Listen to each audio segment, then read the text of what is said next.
Well, welcome back. The Export-Import Bank of the U.S. is profitable for the first time in nearly a decade. The self-financing bank says it's operating at no cost to taxpayers and is on track to repay congressional appropriations. The bank has $135 billion in lending authority, with $57 billion currently committed.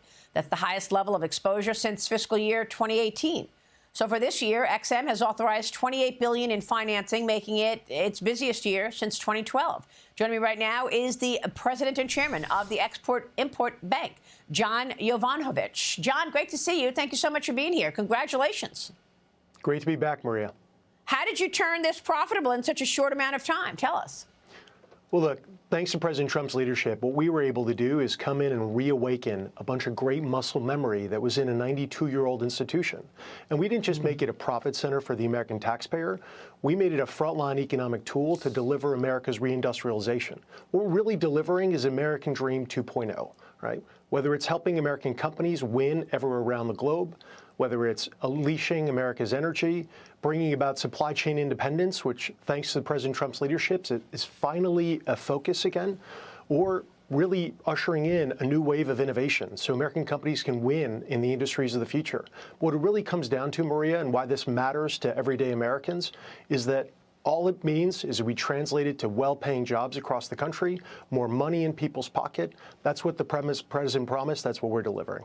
Yeah, and it's also an opportunity for you to play out the president's agenda. I mean, all of the things that you've been able to do, supply chain security, innovative tech, energy exports, you've got your hand in all of these things. And this, of course, is furthering President Trump's agenda.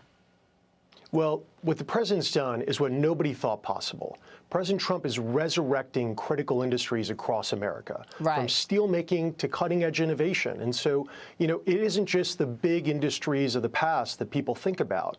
It's really companies like K2 Satellite, which we visited last month. They're making large payload satellites, again, in America, fully integrated, AI-powered advanced manufacturing. Or Jet Zero, which is trying to innovate and make a blended wing plane for the first time ever, anywhere in the world. They're going to do that in Greensboro, North Carolina. These are the stories that need to come to the forefront, because that's what it means. If you and I were to start a business tomorrow, Maria, we can't innovate unless we can manufacture again. If every time we tweak one of our prototypes, we got to send it halfway around the world, we're never going to be able to compete. We're never going to win. That's what the president understands, and that's why we're so focused on bringing advanced manufacturing back to America.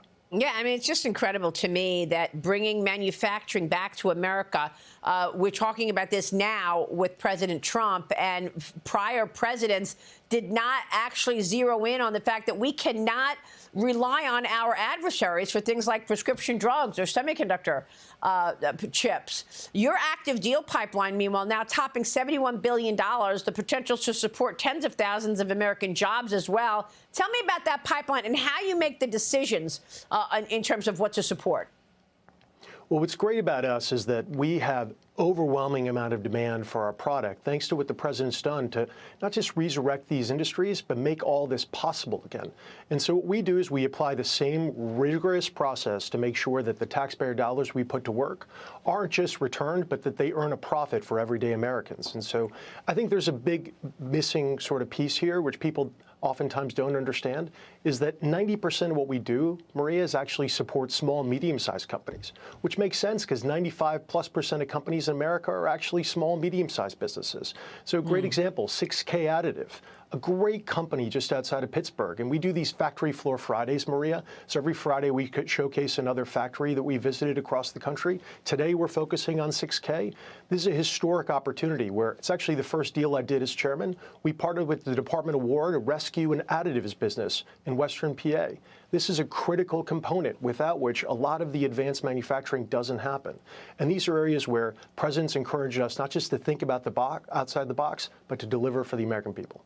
Yeah, I mean, with tariffs reshaping global trade, are you seeing more companies right now seeking to export from the United States? What we're seeing is a massive investment boom.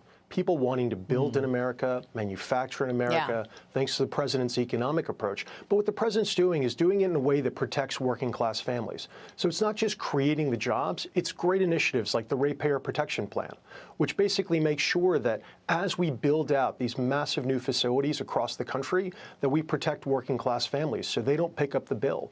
It's a balanced approach that makes sure that we have the well-paying jobs, people have more money in their pocket, and we're able to deliver on innovation in the future.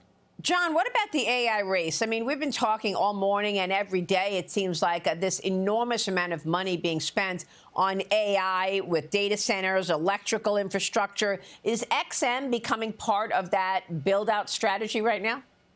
It's a big focus of ours, Maria, on two fronts. Number one, we want to make sure that global AI exports are American and that American companies and American providers can compete.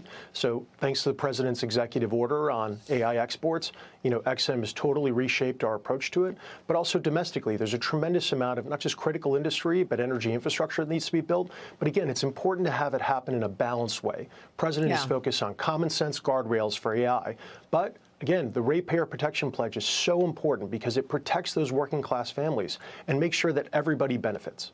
Yeah, and real quick, John, before we go, also part of that manufacturing and the president's agenda and AI is that need for all these critical rare earth minerals. And I know you've also done a lot with Project Vault. The president is trying to secure all of these minerals at home, so we're not reliant on China for rare earths. Can you give us an update? Yeah.